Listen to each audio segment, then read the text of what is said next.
this is Shikha, your fitness expert. Today I'm going to talk about few do's and don'ts which we must follow during our periods.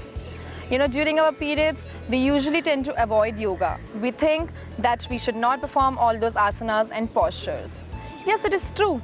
We must avoid few postures. But what we forget is that few gentle forward bends actually helps in getting rid of those cramps. And it also helps in soothing our mind, which in turn deals with our mood swings. We must not do any posture which is in an inverted way.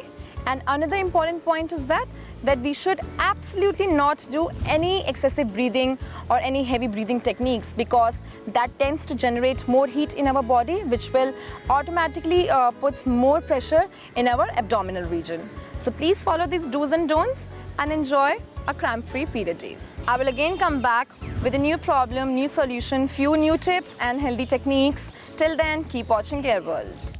Like, share, subscribe for more such informative videos.